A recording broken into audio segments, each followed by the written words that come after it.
আসসালামু আলাইকুম। আমরা আজকের এই পর্বে ভারত এবং বাংলাদেশের মধ্যে যারা বিশেষজ্ঞ আছে বায়োফ্লকের ব্যাপারে তাদেরকে নিয়ে কিছু পর্ব করব এবং আজকে আমরা এই পর্যায়ে ভারতের বিশিষ্ট বিশেষজ্ঞ বায়োফ্লক বিশেষজ্ঞ আফতাব আলম স্যারের সাথে কিছু কথা বলবো এবং ওনার একটা সাক্ষাৎকার মোটামুটি আমরা প্রচার করব, যাতে বায়োফ্লক সম্পর্কে আমাদের যে নেগেটিভ ধারণাটা আছে সেটা কিছুটা দূর হয়।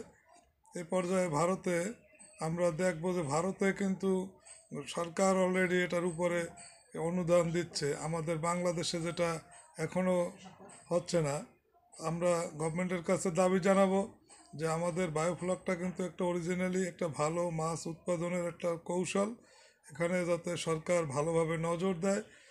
অলরেডি শুরু হয়েছে বাংলাদেশে কিন্তু এখন সরকার ভালো কেয়ার নিচ্ছে, বিভিন্ন জায়গায় সরকারিভাবে ট্রেনিং সেন্টার এবং প্রশিক্ষণ দিচ্ছে। তারপরেও ওটা আমরা কোনো সাপোর্ট পাচ্ছি না, অর্থনৈতিকভাবেও আমরা পিছিয়ে যাচ্ছি ভারতের তুলনায়। আমরা আশা করব গভর্নমেন্ট অচিরেই এই সমস্যাটার একটা সমাধান দেবে। আমরা বায়োফ্লক অ্যাসোসিয়েশনের মাধ্যমে সরকারের কাছে দাবি জানাবো যে অচিরেই যেন আমাদেরকে সহযোগিতা করার জন্য একটা উদ্যোগ গ্রহণ করে। আজকে এই পর্যায়ে আমরা আফতাব আলম স্যারের সাথে একটু কথা বলতে চাই। চলুন তার দেখি তার প্রতিক্রিয়া এবং ভারতে এটা কিভাবে গ্রো করেছে সেটার ব্যাপারে আমরা তার সাথে একটু আলাপ। এ পর্যায়ে আমরা আফতাব আলম স্যারের সাথে কিছু কথোপকথনের ভিডিও দিচ্ছি। ধন্যবাদ। এ পর্যায়ে আমরা আর কিছু পর্ব এটা প্রচার করব, আপনাদের সাথে থাকবেন। আশা করি সবাই বায়োফ্লক সম্পর্কে ভালোভাবে জানতে পারবেন।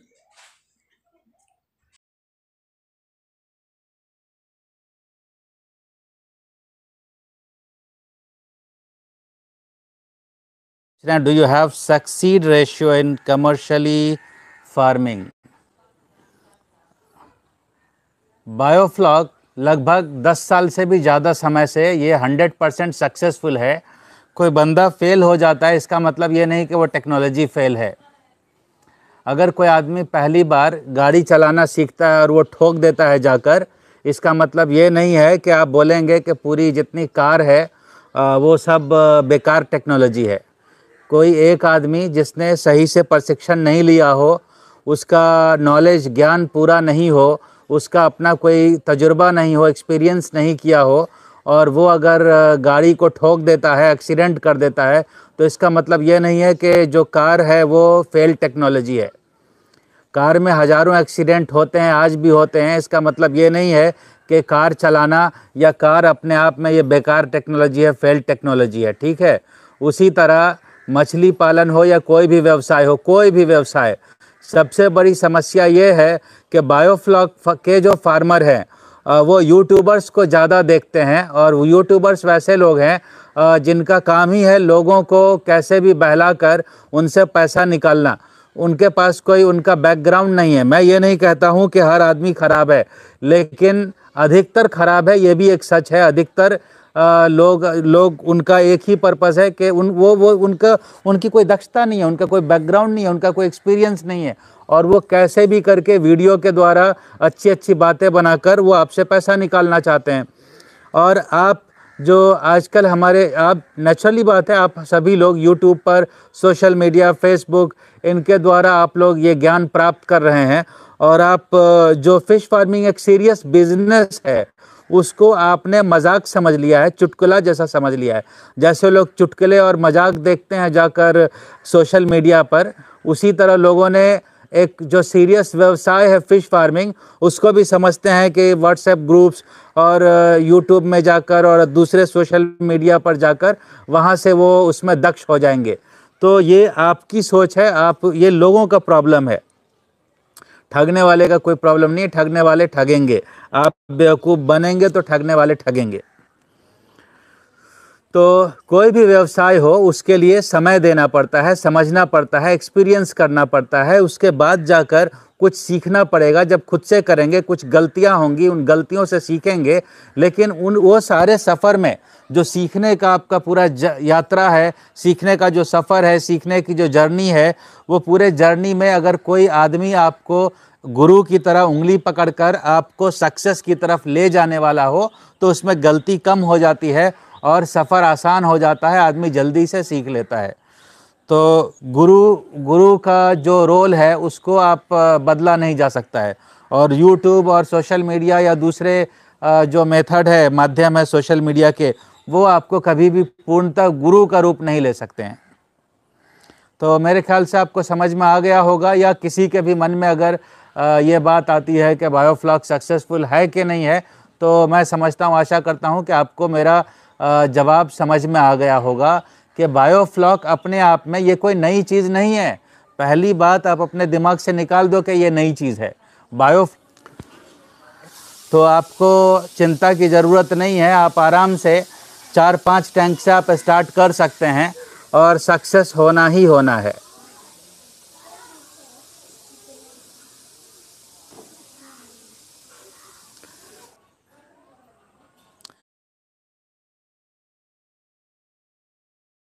ये 30 टैंक में कितना अफ्रीकन कैटफिश डाल सकते हैं? हार्वेस्ट वेट 1.5 kg, 30 के टैंक 30,000 लीटर। देखिए, आपको मैंने बताया है कि फ़िश स्पीसीज़ के हिसाब से टैंक का साइज़ आपको सेलेक्ट करना होता है, मगर जो मैं बताता हूँ वो 10,000 लीटर के हिसाब से कैलकुलेशन बताता हूँ। अब मैंने किसी भी चीज़ का 10,000 लीटर के हिसाब से अगर एक बार कैलकुलेशन बता दिया तो 30,000 लीटर में कितना वो चीज़ क्या चीज़ होगा वो आप अपने हिसाब से कैलकुलेट कर पाओगे। तो 10,000 लीटर में जो कैटफ़िश है, कैटफ़िश मतलब अगर मैं देसी मांगुर की बात कर लूँ तो आप 10,000 लीटर में आराम से 500 केजी का प्रोडक्शन आप कर सकते हो आराम से।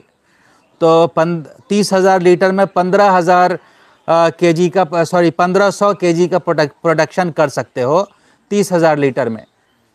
10,000 लीटर में मांगुर का प्रोडक्शन 500 केजी तक आराम से कर सकते हैं।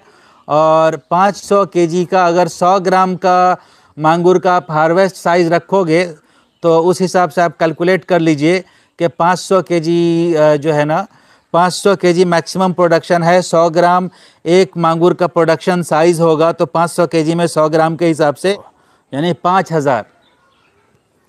5,000 मांगुर का बच्चा, देसी मांगुर, आप उसमें स्टॉक कर सकते हो। 100 ग्राम का स्टॉक करके निकाल लेंगे तो आपको लगभग 500 केजी का प्रोडक्शन मिल जाएगा। आप अगर हाइब्रिड मांगुर की बात कर रहे हैं तो पहली बात है, हाइब्रिड मांगुर बैन है। और फिर भी मैं जानकारी के लिए बता दे रहा हूँ, सिर्फ नॉलेज के लिए, मैं करने के लिए नहीं बोल रहा हूँ। तो हाइब्रिड मांगुर को कल्चर करने का सजेशन मैं नहीं दे रहा हूँ, मगर फॉर द नॉलेज पर्पज़ मैं बता दे रहा हूँ कि हाइब्रिड मांगुर भी आप 500 से 600 केजी आराम से 10,000 लीटर में कर सकते हैं। और उसका वेट जो है वो आप अगर हाइब्रिड मांगुर की भी बात करें तो इंडिया में 300 ग्राम से लेकर 600 ग्राम के बीच का जो हाइब्रिड मांगुर है उसका रेट अच्छा मिल जाता है। उससे बड़ा साइज़ होगा आपका 1 केजी या प्लस तो उतना अच्छा रेट नहीं मिलता है। तो और हाइब्रिड मांगुर जनरली 4 से 5 महीने में आराम से 1 केजी। बहुत फास्ट स्क्रॉल हो रहा है। पूछ रहे हैं 10,000 लीटर में सिंघी मछली कितना होता है सर? सिंघी मछली भी आप आराम से 400 केजी, आप स्टार्टिंग में 300 केजी का टारगेट लेकर चलिए। और सिंघी मछली आपको 5-6 महीने में लगभग, जो देसी एकदम प्योर सिंघी मछली होती है वो 6 महीने में लगभग 60 ग्राम तक की होगी। और वही 60 ग्राम उसका मार्केट साइज़ भी है। तो अगर आप 300 केजी के हिसाब से टारगेट लेकर चलते हैं तो 300 केजी 5,000 पीस, 300 केजी का प्रोडक्शन अगर सिंघी का लेना है 10,000 लीटर में 300 केजी, तो उसके लिए आपको 5,000 बच्चा डालना पड़ेगा। और एक सिंघी का जो हार्वेस्ट साइज़ होगा वो 60 ग्राम होगा। अवेलेबल है।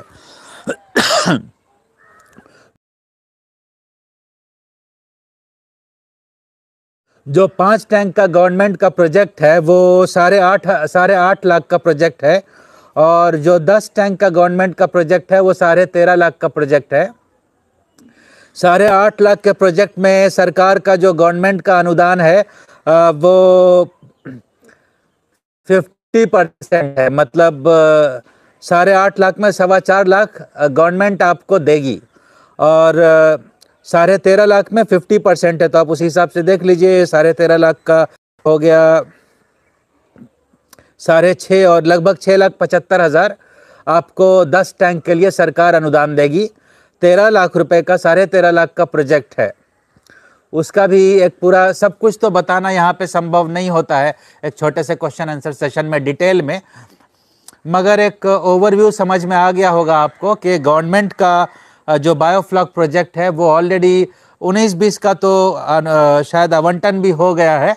तो आप नेक्स्ट 20-21 का अनाउंसमेंट के लिए वेट कीजिए। जनरली गवर्नमेंट इसको न्यूज़पेपर में, जो नेशनल न्यूज़पेपर्स है या स्टेट लेवल न्यूज़पेपर्स हैं आपके अलग अलग स्टेट के, उसमें वो पब्लिश करते हैं।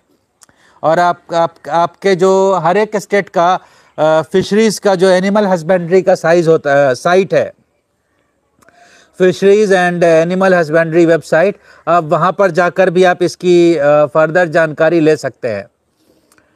वहाँ पे आपको बायोफ्लॉक के ऊपर जो सब्सिडी है उसकी पूरी नॉलेज मिल जाएगी। पूछ रहे sir, how many piece of Vietnam koi can I stock into 10,000 litre tank? Sir देखिए, जो लोग भी हमसे पूछ रहे हैं कि 10,000 लीटर में कौन सी मछली कितना डालेंगे, उनको एक सिंपल कैलकुलेशन बता देता हूँ। सबसे पहले आपको ये डिसाइड करना पड़ेगा कि 10,000 लीटर में जो मछली आप कल्चर करना चाहते हो उसका मैक्सिमम प्रोडक्शन कितना लिया जा सकता है, और आप स्टार्टिंग में फर्स्ट टाइम आप कितना प्रोडक्शन ले सकते हो, कितना से स्टार्ट करना है। जो मेरा रिकमेंडेशन है कि स्टार्टिंग में 10,000 लीटर में आप कम प्रोडक्शन से ही स्टार्ट कीजिए। एक बार अच्छे से सीख जाओ, पूरी दक्षता हो जाए, उसके बाद ही आप उसके अंदर ज़्यादा क्वांटिटी में प्रोडक्शन का प्लानिंग कीजिए। अब अगर जैसे कोई मछली का बात कर रहे हैं, हर एक जो एयर ब्रीदर फिश है, जो घनी सघन मात्रा में जिसको किया जा सकता है हाई डेंसिटी में, जो एयर ब्रीदर फिश है जिसको ज़्यादा ऑक्सीजन नहीं चाहिए, वो सारी मछली आप 300 से 500 केजी का आप टारगेट लेकर चलिए स्टार्टिंग में फर्स्ट टाइम। तो जैसे कोई बंदा अगर फर्स्ट टाइम कोई मछली का पालन करना चाहता है तो आप 300 केजी से स्टार्ट कीजिए फर्स्ट टाइम। तो 300 केजी आपका हार्वेस्ट साइज़ होगा, और 300 केजी हार्वेस्ट करने के लिए आपको ये डिसाइड करना पड़ेगा कि हार्वेस्ट के समय एक मछली का साइज़ क्या होगा। अगर आप हार्वेस्ट के समय एक मछली का साइज़ 100 ग्राम रखते हो और 300 केजी का टोटल आपका प्रोडक्शन है पर पीस, तो 300 केजी कोई फिश का प्रोडक्शन करने के लिए 10,000 लीटर में आपको 3,000 पीस बच्चा डालना पड़ेगा। 3,000 कोई मछली का बच्चा डालोगे तो आपको 4 से 5 महीने में 100 ग्राम का हो जाएगा, और वो 100 ग्राम का बच्चा 5 महीने में आपको 3,000 पीस लगभग 300 केजी का प्रोडक्शन होगा। तो आई होप कैलकुलेशन समझ में आ गया होगा। 1000 लाइन का देसी मांगुर को हार्वेस्टिंग साइज 100 से 120 ग्राम पर पीस तक ले जाने में लगभग कितना टाइम जनरली लग जाता है? 1000 लाइन का देसी मांगुर, स्वच्छता सरकार जी, देसी मांगुर का जो 100 से 125 ग्राम का ग्रोथ है वो लगभग आपको 10 महीना मान कर चलिए। देसी मांगुर जो प्योर देसी मांगुर होता है वो 10 महीना लगेगा, 9 से 10 महीना लग जाएगा। मैं झूठा सपना नहीं दिखाऊंगा, और 9 से 10 महीने में भी आपका अगर प्रोडक्शन हो जाता है 100 ग्राम का, 100 से 125 ग्राम का, तो आप अच्छा लंबा पैसा कमा सकते हो। I hope you got the answer.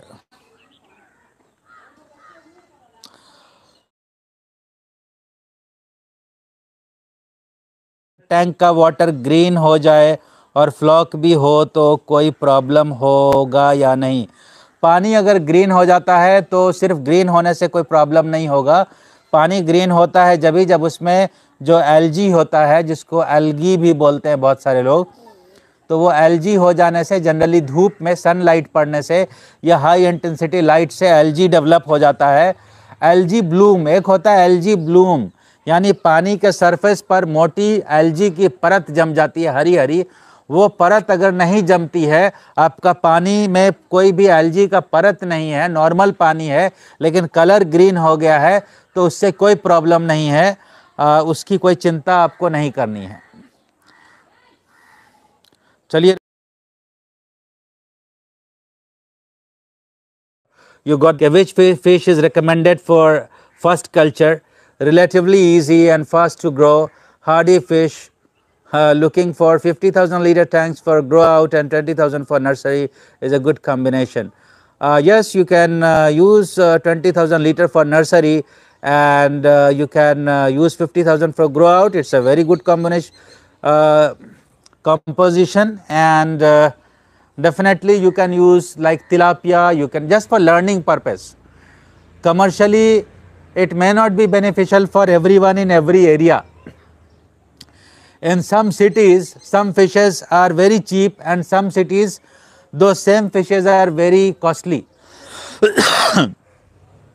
Like in Bangalore, tilapia, live tilapia sells in 300 rupees kg. 300 to 400 rupees kg live tilapia sells in Bangalore. But same live tilapia in Kolkata, it sells in 120 rupees to 140 rupees per kg. So it depends in which city you are. If you belong to a city like Bangalore, even you do a culture of tilapia, you can earn a lot of profit by selling live tilapia. So it depends in which city you live, in which village you live, in which area you live. Depending on that condition, you can decide profitability. But if you are only asking about how to do a culture first time to learn and not for making profit, if your objective is to learn first time and not to make profit, huge profits, in that case I will suggest you tilapia or Vietnam koi or pangas.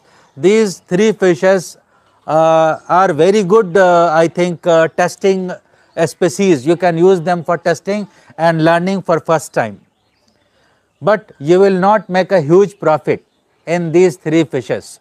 So bear that in mind. Tank में sunlight घुसने से क्या problem हो सकता है? देखिए, tank में sunlight, direct sunlight जाने से एल्गी ब्लूम का डर रहता है। मतलब जो ग्रीन फाइटोप्लैंक्टन यानी सूक्ष्म जो पौधे होते हैं, उसको ब्लूम होने का डर होता है। मतलब वो उसकी एक मोटी लेयर ऊपर हो जाएगी, उससे प्रॉब्लम हो सकता है। बस वही एक डर है बहुत बड़ा। सर, टैंक में बारिश का पानी घुसने से कोई प्रॉब्लम हो सकता है क्या? कौशिक जी, बिल्कुल, बारिश का पानी टैंक में जाने से बहुत प्रॉब्लम हो सकता है, बहुत समस्या हो सकती है। क्योंकि बारिश का पानी जाने से जो उसका पूरा बायोफ्लॉक है वो डाइल्यूट हो जाता है, ओवरफ्लो हो जाता है। ओवरफ्लो होने से पूरा फ्लॉक निकल जाता है और पानी का जो सारा पैरामीटर है वो चेंज हो जाता है। तो डेफिनेटली उससे बहुत प्रॉब्लम है। इसीलिए अपने देश में बायोफ्लॉक करना है आपको तो ग्रीन हाउस के अंदर कीजिए। और ग्रीन हाउस कोई बहुत महंगा नहीं है, बहुत सस्ते में ग्रीन हाउस बना सकते हो, तो वो समस्या है ही नहीं। आप बम्बू का शेड बना सकते हो, बम्बू का स्ट्रक्चर यूज़ करके। ग्रीन हाउस जो खेती में यूज़ होती है, एग्रीकल्चर में जो ग्रीन हाउस का प्रयोग होता है, बम्बू से लोग बना लेते हैं, वो सेम ग्रीन हाउस आप बनाकर फिश कल्चर कर सकते हैं। कि जब आप सीखोगे ना, फर्स्ट टाइम सीखना है, सिर्फ सीखने के लिए, केवल सीखने के लिए, प्रॉफिट के लिए नहीं, सिर्फ सीखने के लिए जो कल्चर करोगे ना, वो आप 4 से 5 टैंक में कीजिए। और उसमें आपको मैं 3-4 मछलियों का नाम बता दूंगा। उसमें एक है, आप सिंघी भी कर सकते हो, लेकिन सिंघी में सबसे बड़ी समस्या है, मांगुर में समस्या है कि उसका सीड जल्दी अच्छा सीड नहीं मिलता है।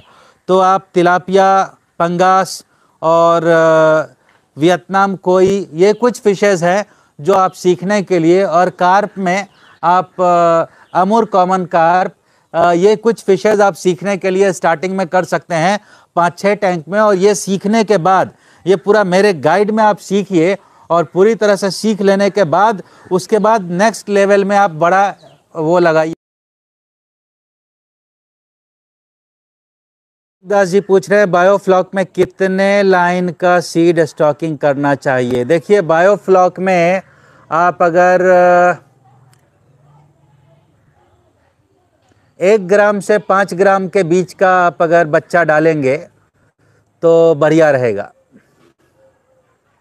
1 ग्राम से 5 ग्राम के बीच का बच्चा वो बायोफ्लॉक में अच्छा रहता है, क्योंकि उससे छोटा लेने पर भी समस्या है, उसका फीड मैनेजमेंट आपको नहीं आएगा बहुत छोटे बच्चे का।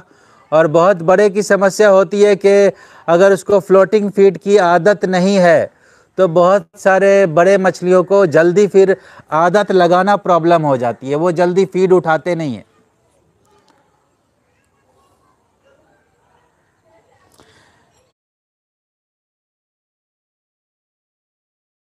रिड्यूस करने के लिए आपको कुछ नहीं करना होता है। नाइट्रीफाइंग बैक्टीरिया जब डेवलप हो जाएगा आपके टैंक में और प्रॉपर मेंटेन होगा, उसकी एक पूरी माइक्रोबायोलॉजी है, वो ऐसे आप एक बात में मैं एक सेंटेंस में नहीं समझा सकता हूँ। तो एनीवे फ़िलहाल ये समझ लीजिए कि नाइट्राइट समस्या नहीं है। नाइट्राइट आपका अगर अंडर 7 है, 7 भी चला जाता है तो टेंशन नहीं है। आपके पानी में अगर नमक है, आप नमक मेंटेन रखते हैं तो नाइट्राइट का जो दुष्प्रभाव है वो फिश पर नहीं होगा।